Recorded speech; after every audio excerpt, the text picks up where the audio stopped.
Bienvenue à tous dans cette nouvelle émission NBA débat, débaff et débauf. Ça fait une semaine que les playoffs ont commencé.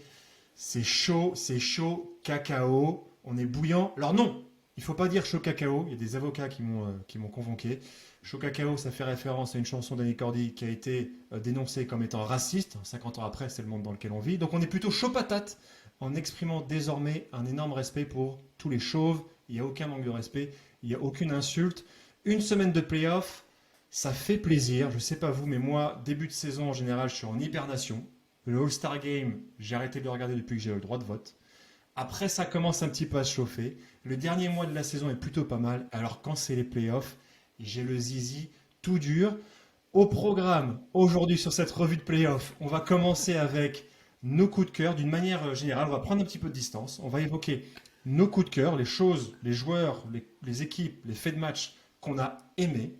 Ensuite, on va élire notre roi des beaufs, notre beauf des playoffs, donc un joueur qui nous déçoit énormément. Et ensuite, on va distribuer des baffes. Quelque chose, un joueur, un coach, une équipe, un fait de match qui nous a énervé. Je me suis rendu compte d'un truc. Il nous a fallu quand même 8 émissions pour nous rendre compte que on s'appelait débat, débaff et des beaufs et qu'on avait oublié de mettre des baffes et délire des beaufs. Évidemment, on va utiliser un vocabulaire un petit peu hardcore. On a également, évidemment, beaucoup de respect et d'admiration pour tous les joueurs NBA. On a décidé d'avoir un franc-parler, style libre antenne à la radio des années 90. On commence avec des vibes positives. On va distribuer de l'amour et des chamallows. On va commencer avec Jean-Éric et ton coup de cœur. Jean-Éric qui visiblement sort d'une partie en ligne avec ses copains sur Call of Duty. Call of Duty. Jean-Éric, on t'écoute avec ton coup de cœur des playoffs. Franck Nilikina, bien sûr. Non, je déconne. Euh, on en parlera tout à l'heure. Bah, mon coup de cœur, enfin, ça semble difficile de ne pas aimer ce qu'il fait, c'est Luka Doncic. Je pense qu'à un moment donné, quand on a un mec qui a un tel niveau pour sa seulement troisième saison NBA, faut s'asseoir, faut regarder, et il faut faire comme toi, faut avoir le zizi tout dur, même si je ne veux pas rentrer dans ces jeux-là, surtout avec un mineur, notamment, je pense qu'on risque d'avoir des problèmes avec la justice. Mais voilà, c'est incroyable ce qu'il fait. Il est en train de dominer avec une bande de Pékin l'équipe des Clippers. Ça fait très très plaisir. Voilà, c'est cool, on kiffe. Il y a juste à kiffer. Voilà, j'ai changé l'autre jour avec un pote qui me disait Mozart. Voilà, on pensait un petit peu à Drazen Petrovic. Mais ouais, il y a un côté génie, il y a un côté. Enfin voilà, il est incroyable et c'est l'avenir de la Petit ligue. bémol, je me permets, sur Doncic, qui m'énerve à râler auprès des arbitres. C'est trop, je trouve. Ah, c'est Mais relou, hein. évidemment, ça n'enlève rien au génie qu'il a. Mais c'est vrai que ça commence à me saouler. Il se sort du match tout seul des fois, par moment, mais clairement, il est en train de nous faire des playoffs. Alors là, c'est juste du délire. Je suis d'accord avec toi, ça pourrait être mon coup de cœur également. Absolument d'accord avec toi. Jean-Jo, ton coup de cœur de ton côté. Alors d'abord, j'aimerais nous rendre hommage parce Ah, que nos pronostics, le parce mec se que kiffe. une dédicace à nous, parce que nos pronostics sont quand même excellents par rapport à ce qui se passe. Donc voilà, j'aimerais d'abord nous rendre hommage, surtout à toi, Billy Bob, qui, qui a vu le futur en la personne de Tatum. Donc bravo, bravo à toi. C'est vrai, j'avais dit la seule victoire des Celtics ce sera au Game 3 avec 53 points de Tatum. Bon, j'avais aussi dit 7 paniers à 3 points de Pritchard. Bon, là, on n'y est pas encore. On t'en veut Mais pas. oui, c'est vrai que 50 Pas points de loin, pas Tatum loin. au Game 3, je l'avais annoncé. Merci, ça me touche beaucoup, Jean-Jo. Oh oui, c'est normal. Et du coup, moi, mon coup de cœur, on va être sur Derrick Rose. Derrick Rose qui fait des playoffs incroyables. Eric l'a dit, hein, je suis né en 2007. Du coup, j'ai grandi avec Derrick Rose. Et le voir à ce niveau, c'est trop bien. Je suis ravi. Je suis entièrement d'accord avec toi, ça aurait pu être mon coup de cœur également. Il était MVP il y a 11 ans, le mec, hein. Il y a 11 ans, il est passé par des grosses blessures, une dépression, etc. Et il revient à ce niveau-là, c'est absolument incroyable. De mon côté, mon coup de cœur, c'est pas sur un joueur en particulier, mais c'est sur le combat tactique. Donc il y a des gagnants et des perdants, hein, c'est un combat.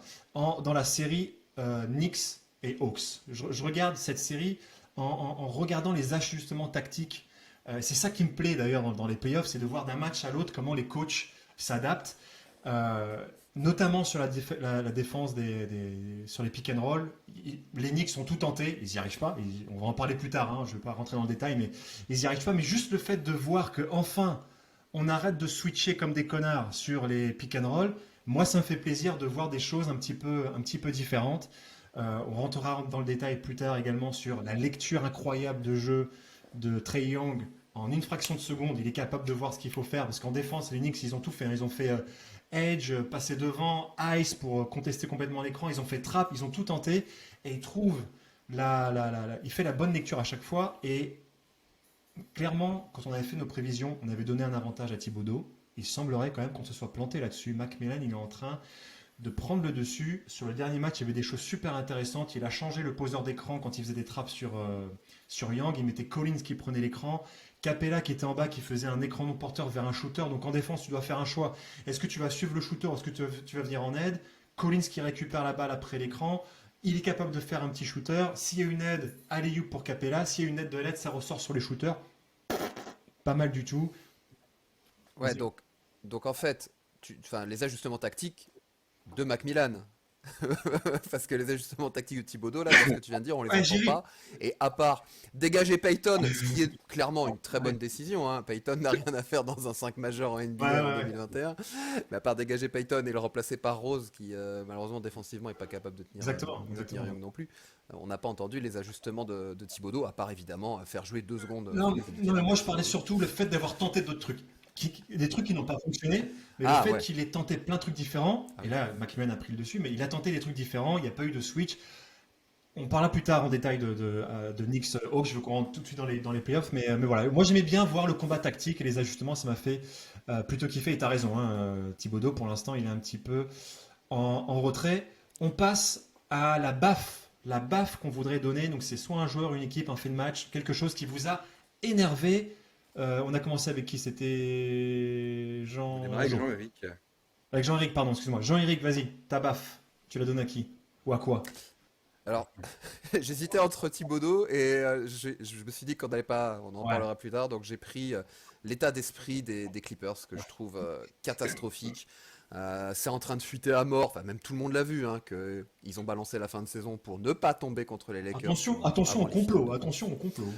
Ça dénonce, ça dénonce. voilà. Bon, après, partis comme ça, ils ne rencontreront pas les Lakers en finale de conf, vu qu'ils risquent de pas passer un tour, et je pense que beaucoup de monde sera assez content.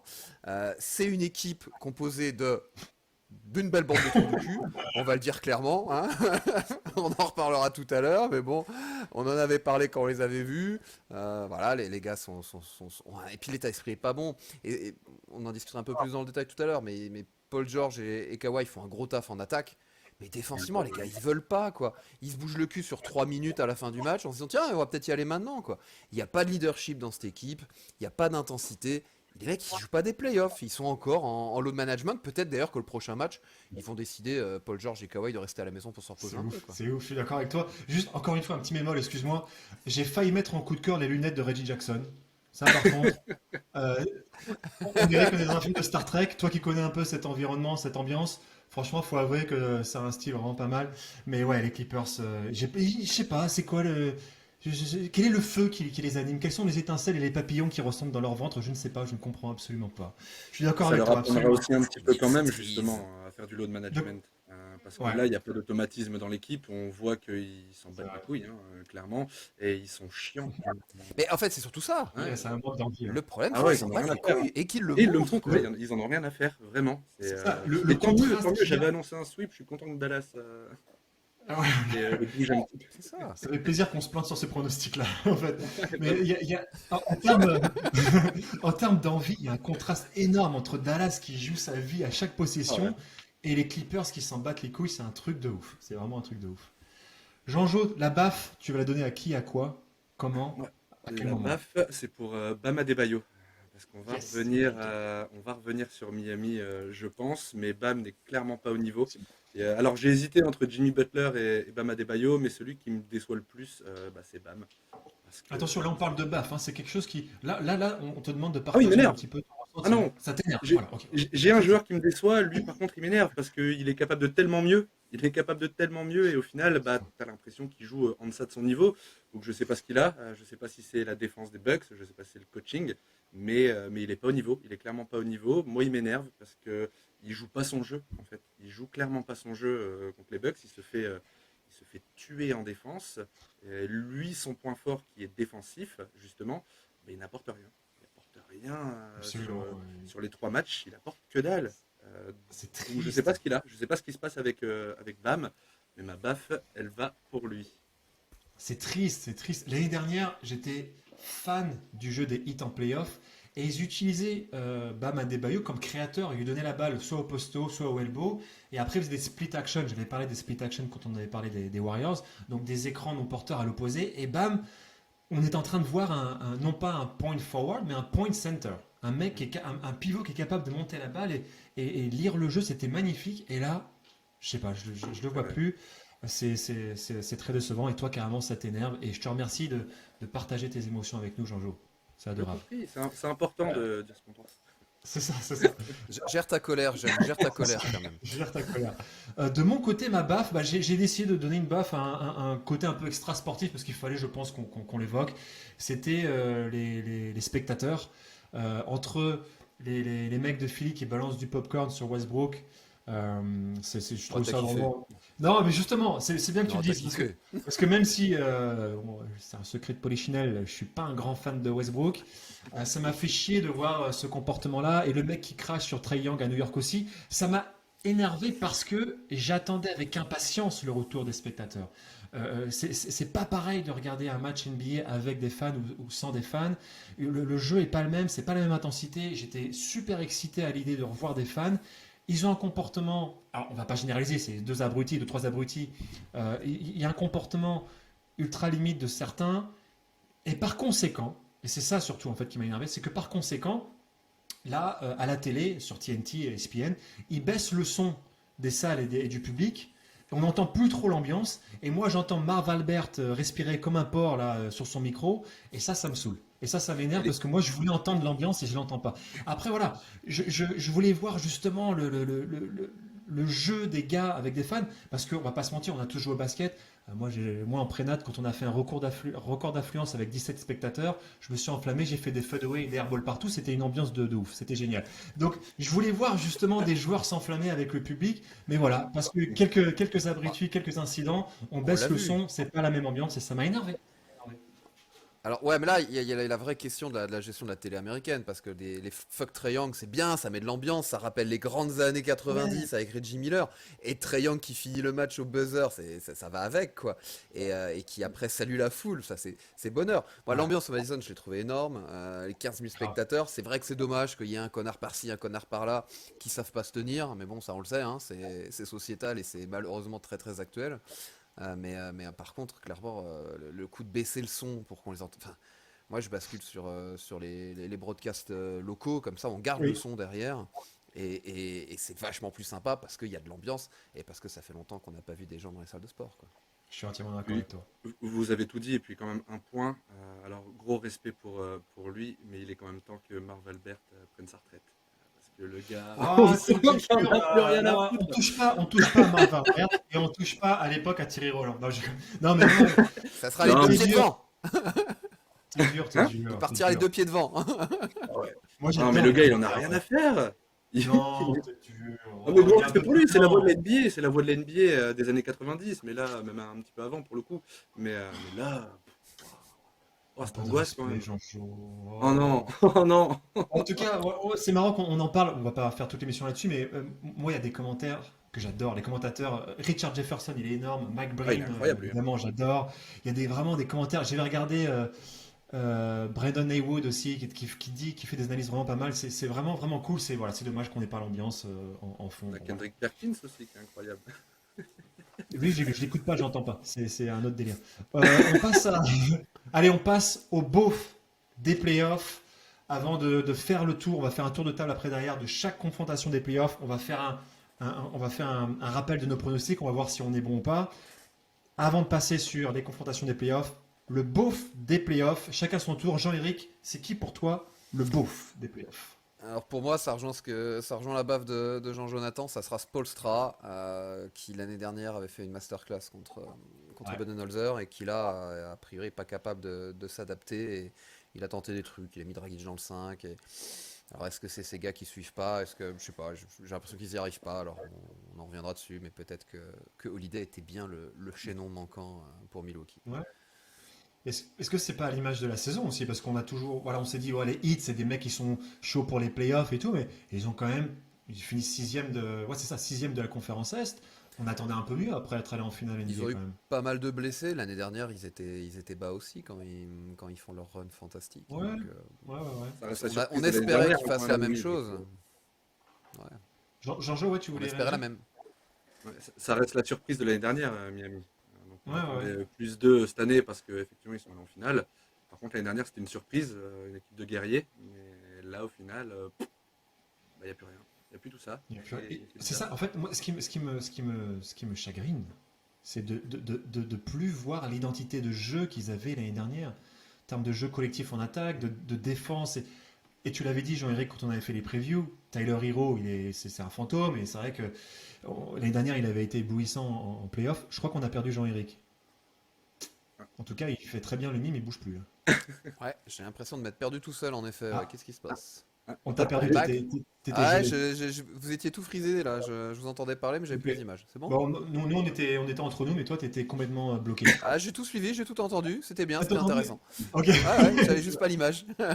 Ok, bon voilà, les hits, ouais, effectivement, super décevants. Donc toi, tu mets en avant Spoelstra, incompréhensible. En plus, on était tous les trois unanimes sur le talent de ce coach-là. Et puis, bon, on est Ah tous très putain. déçus. On en parlera plus en détail tout à l'heure dans la confrontation. Tandis que Attends, Jean-Éric, c'était là encore une fois. Ouais. Maintenant, on passe au beauf de Jean-Jo. Pour toi, c'est qui le beauf? Encore une fois, hein, c'est pas une insulte, on a du respect, on parle comme ça, on est entre nous. Rien de méchant, rien de grave. C'est qui le beauf pour toi, Jean-Jo, jusqu'à maintenant? Bon. Je Après vais, une semaine de playoff. je vais rester à New York parce que moi mon beauf, Yes. celui qui me déçoit, c'est Julius Randle. Ah, il faut en Julius parler. Randle Il qui faut en parler. passe complètement au travers. Alors je sais pas, hein, je sais pas si c'est la pression, le retour du public, le Madison en fusion, mais on voit et ça se voit, son body language sur le terrain se voit. Le mec, il est tétanisé, Grave. il joue pas en fait, il sait pas ce qu'il faut faire, il est complètement à côté et je suis super déçu parce qu'il fait une saison incroyable, il fait une saison de ouf. C'était le gars qui devait porter New York pendant les playoffs, et ben c'est pas lui parce que bah, C'est très il est à côté décevant. quoi. Je te dis juste, alors je rappelle juste, hein, les stats de Randall, ça va faire très mal, hein. Attention, asseyez-vous. Ça va faire très mal aux oreilles. Randall, il est actuellement. Ah putain, ça rame de ouf. Randall, il est actuellement. Ah ouais, non, d'accord. Donnez-moi une seconde. il est autour de 33% au tir, un truc comme ça. Ah, Il a fait je vais- 6-18 à chaque match quasiment. C'est Ouais. dégueulasse. Il a eu un carton Bravo. correct. Ah putain, quand j'enregistre avec Riverside, ça ralentit. Tout Avec ton mon téléphone. ordi, c'est un truc. Ok, c'est bon, je l'ai. Randall, il est quand même à 24% au tir. Catastrophe. Et c'est tout ce que je veux dire. Je vais arrêter. Alors, Un peu moi, de j'ai décence quoi. voilà, un peu de décence quand même. J'ai une petite explication. Petite explication quand même. Et j'ai oublié de le dire d'ailleurs dans mon coup de cœur sur l'aspect tactique.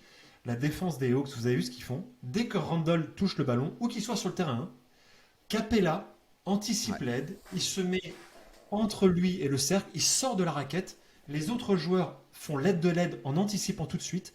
Donc tu as Capella qui est comme ça, qui est en deuxième rideau, il donne absolument pas le milieu. On a vu des séquences défensives où Collins, il est là, Randall bataille sur l'un contre un, il force, Collins ne donne pas le milieu, il l'oriente à chaque fois sur Capella, et Randall n'arrive pas à lire ça, il n'arrive pas à s'adapter. J'ai envie de dire, malheureusement, il doit accepter qu'il va avoir un rôle différent sur cette défense-là. Il doit être dans un jeu de création, il doit faire plus d'écran, il doit faire plus de passes, et il ne pourra pas scorer autant parce qu'ils ont mis un plan défensif qui est vraiment béton sur Randall, et ça fait de la peine. On était tous les trois fans de Randall, on voulait voir ce que ça allait donner en playoff, et là, clairement, 24%, il passe complètement à côté, c'est très triste. Il fait la passe que quand il est forcé en fait, et ça peut pas marcher quoi. C'est ça. Il le fait pas dans la lecture, il le fait vraiment en Ouais. dernière option. On sent En qu'il réaction. veut. Alors ça part d'une bonne intention. Il se montre vraiment en leader, mais là, ça va pas du tout. Il passe totalement à côté, quoi. Ok. Bon, je vais lire mon beauf. Bon, les gars. Roulement de tambour. Quel suspense insoutenable. Non. Bon, ok. Évidemment, mon beauf, c'est Russell Westbrook. Je vais mettre- Ah merde, on l'a pas vu venir. Une je, surprise. je vous jure, je vais faire un effort. Je vais essayer de. Et vous êtes mon thermomètre à distance et virtuel, donc vous me dites si je monte trop en pression, il faut me le dire. Ok? Je vais essayer Alors d'être. oui, tu montes en pression. Je vais pas commencer. Aucun doute. Je vais pas commencer.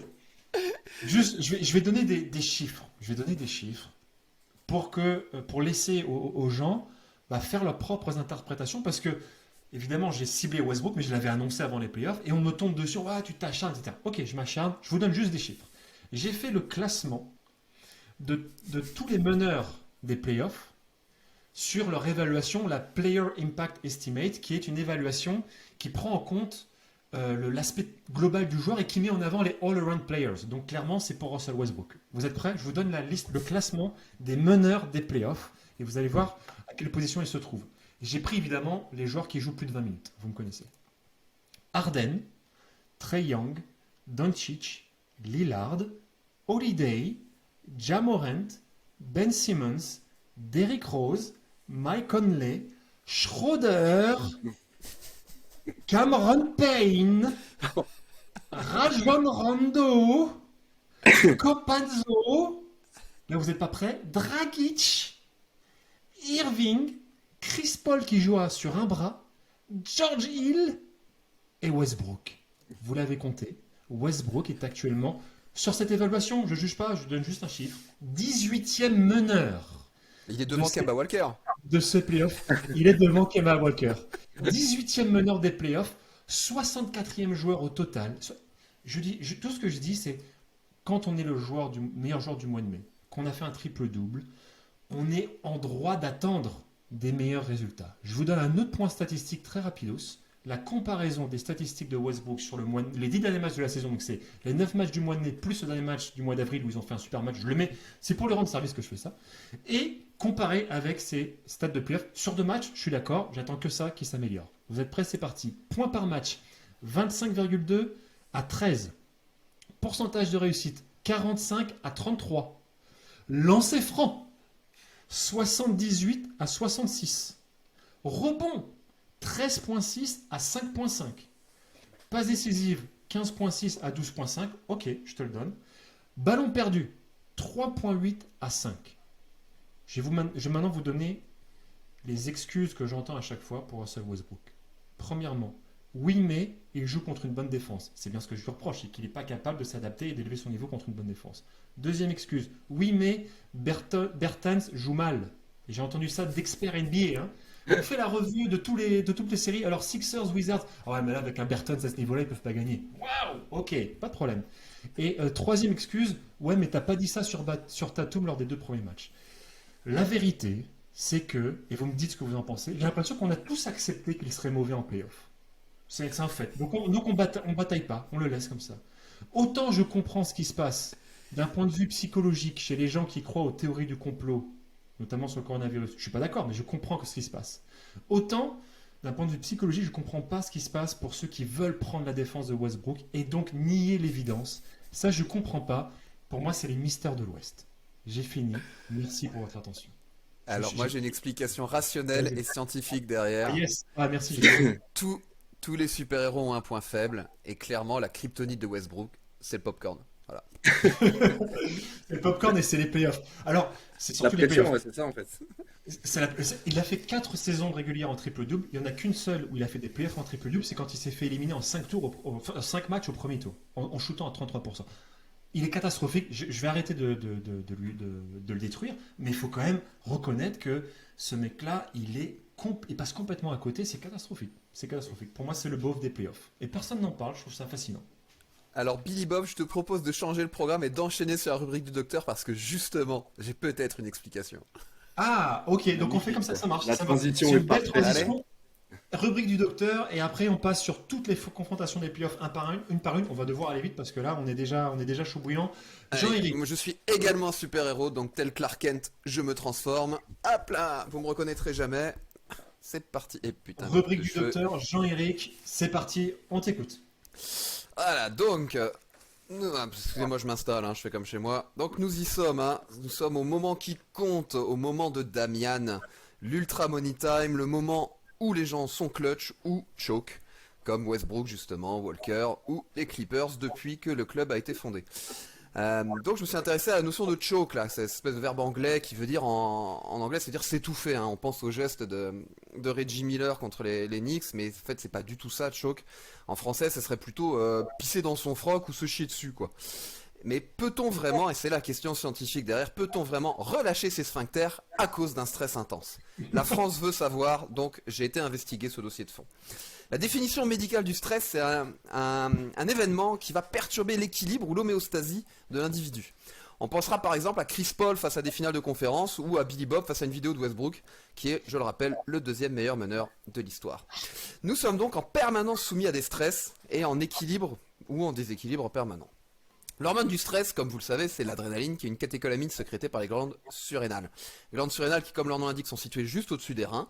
D'ailleurs, le mot adrénaline vient du latin ad renes, qui veut dire près du rein. La version anglaise, c'est épinéphrine, qui elle vient du grec épinéphros, au-dessus du rein. Et oui, on peut apprendre des choses dans cette rubrique. L'adrénaline va agir par l'intermédiaire des récepteurs alpha et bêta adrénergiques. À faible dose, donc on agit plutôt sur les effets, sur les récepteurs bêta, donc les effets bêta plus prédominent. Au niveau cardiaque, ça va être inotrope et chronotrope positif. En français, ça va augmenter la contraction et la fréquence cardiaque. Au niveau des cellules adipeuses, ça va entraîner une lipolyse, donc ça va faire maigrir. Hein. Jean-Jonathan pense à te stresser un petit peu de temps en temps. Au niveau vasculaire, on va avoir une vasodilatation artérielle et donc une hypotension, mais également une bronchodilatation, une hyperglycémie, une relaxation des muscles lisses, notamment digestifs. Là, on commence à toucher quelque chose sur le transit. À plus forte dose, c'est l'effet alpha adrénergique qui devient prépondérant, avec une glycogénolyse hépatique, donc fabrication de sucre, une vasoconstriction artérielle et donc une hypertension artérielle, une hyperthermie, des sueurs, mais surtout, et c'est les parties qui nous intéressent, une contraction des sphincters. Donc cette contraction en situation de stress intense explique que le stress n'est pas coupable de ce relâchement sphinctérien qu'on observe chez les personnes qui choquent, même si on a bien vu que Julius Randle fait tout pour nous prouver que si, il est vraiment en train de se chier dessus.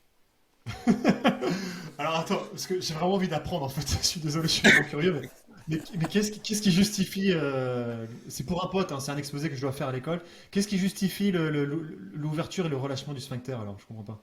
Alors la seule question que je me suis posée là-dessus, c'est l'impact de l'adrénaline et donc de l'hormone du stress sur les sphincters. Et contrairement à ce qu'on pourrait penser, ça ne les ouvre pas, ça a plutôt tendance à les fermer.